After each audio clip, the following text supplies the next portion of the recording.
Hey y'all, Gibson here. I saw some of you guys were incredibly interested how I actually managed to make some of these nice buttons, my background image, as well as some of the animation effects that you were seeing on screen, and I wanted to kind of give you guys a quick tutorial. This is not the first time this has been done, and before yesterday at 9:30 in the morning, I had no clue that this system even existed for Foundry. So I do believe that anybody, just given a few hours of time, can really put this system together. And this guide is to kind of help you facilitate that and kind of teach you what you need to get going and get the ground moving for you. So, just give credit where credit is due. The original system actually came from this post under Foundry. So, by Dagonzi. I do apologize if I misspelled his name, but it's a really cool system that he did with Photoshop and actually building out the art assets in Photoshop and using similar mechanics within Foundry to do almost identical systems, just a little bit better than what I have. What he had listed for his Curse of Strahd campaign just really did not fit thematically for what I was doing, so I've kind of rebuilt it.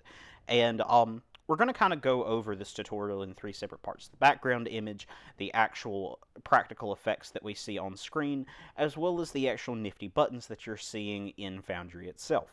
So we'll use the background image as kind of a starting point, and we'll talk about that, and we'll move from there. So our background image is one of the simpler parts. It probably took the longest, but it's the simplistic part.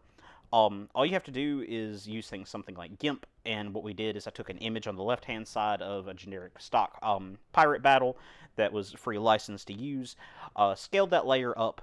On the right-hand side, I took a picture of a velvet black blanket that I had and blurred the image and actually used a gradient to merge the two images together to kind of provide that back look on the right-hand side of actually blending into the picture of the pirate scene. So the menu itself was a free-to-use menu system that I found on DeviantArt, as well as the tokens themselves were just free Shutterstock style tokens that I've just recolored, and even like the little lettering headers and stuff is the same. Even the fonts themselves are completely free. That is the Pirata 1 font on Google. You can just go take a look at that and see if you can find it. It's just a Pirataone. And once you've installed it, if you're using something like GIMP and you restart GIMP, it will automatically update into your fonts list to be used. So, like I said, that kind of covers everything other than maybe my logo, and even the logo was made on a thing called Logo Maker that you can find. Those are completely free. All the assets are 100% free use. So, the practical effects side of things is where we're going to go to next. And I used nothing like any of the Adobe After Effects or any of the other animation software. This is actually all being rendered locally using the lighting effects and lighting controls within Foundry. As you can see, it's a little bit of a cacophonous mess, but we'll take a look and actually break one of these down to kind of show you what's going on behind the scenes. So, when you actually take a look at this light that I have produced on the left-hand side of the screen, you'll see that we're using a local light with our X and Y coordinates of where it is on the screen. You can mess around with things like the dim light radius and bright light radius to meet what your specifications are, but I really focus on emission angle and downwards. Emission and light rotation angle kind of show you what degrees and what angle you're actually going to be putting this light. You can see a little bit of those edits on the right-hand side of my screen, right here in the very center of this image, where we have kind of an angled 90 degree to like 135 degree light radius that's actually being moved out. So, really stupid simple, really easy system to kind of get shaped lighting where you need it. We of course edit things like our light color to produce the lights that we want to kind of embellish our imagery. Originally those were kind of duller fire colors, and I wanted it to kind of pop out, especially with the sparks on the screen. So we chose a brighter orange color to fit. We upped our color intensity. The light animation of type is really key here. I like to use the ghostly light. I do have some extra lights for other grids that I plan on in the future. So we also choose our animation speed and animation intensity to be used later on. So that's really super simple, really straightforward. Now, on to the interesting part, which is our button systems. And I'll actually show you under our configuration settings as we go down to the bottom. I am using a module called Trigger Happy. You can just Google Trigger Happy Foundry VTT on Google. It'll send you to the GitHub. It's a really, really interesting system that is really useful to be used. To use this after you've installed it, is all you need to do is make a folder in your journals called Trigger Happy, or whatever else you would like to name it. and I'll show you that now. So as you can see, we have a trigger happy journal, and we have triggers. And basically a trigger is all it is you're going to have a single thing that has a cause, and it will cause a action to be performed. In our case, all of our actions are going to be NPCs. And, well, how are you asking? Well, how can an NPC be my trigger? Well, it's really super simple. Actually, I will show our journal off. So for journals, all I'm using is a transparent background image that's completely clear all the way through. So once you have that, you will actually go and take a look, and I'll show you the sheet. We're using just the default NPC sheets. I do have a default Tidy5e sheet, but for our prototype tokens, I always leave everything at just a base of 1 and 1 until I need to resize with our transparent background. So keep that in mind, especially our name of our token, journal, and I will show you that in a moment. So when we actually go over and we take a look at our triggers themselves and we want to edit something, we have a journal quest return. You're wondering kind of like, well, okay, I kind of understand that there's a token with a name, and then we have a scene with what appears to be almost a unique ID, and then the name probably of our scene or something else that we're trying to get to.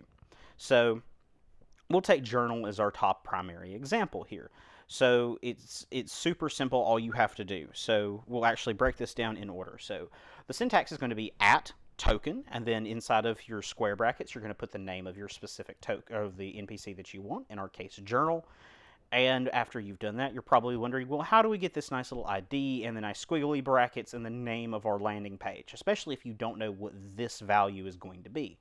Very simply, all you have to do is go over to your scenes directory, drag your scene onto the screen, and it will actually autofill and populate with that ID as well as the squiggled brackets names of your scene that you need in there without you even having to think about it.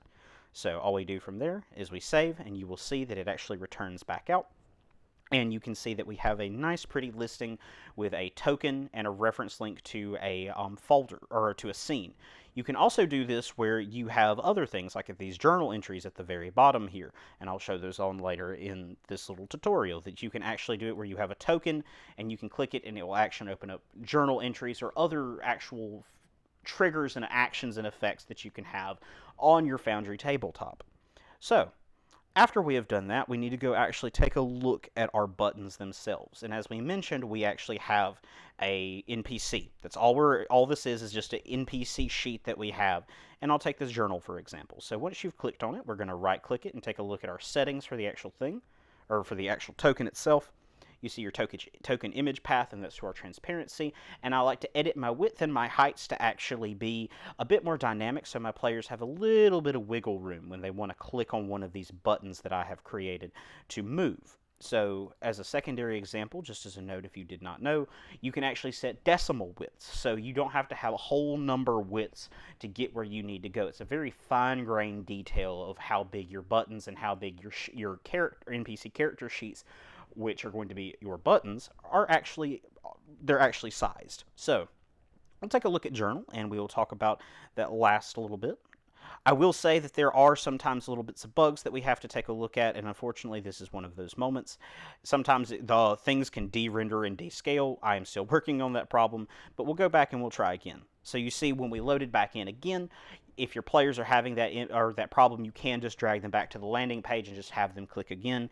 Unfortunately, Foundry, because it is Foundry and there are a million parts of web code that are interacting at this moment, bugs can happen. So now that we're taking a look again at the correct way that player notes in my journals pages are set up, you can see that there are actually setups where button interactions with names and symbols. So I like to have it where my players have interactive journals.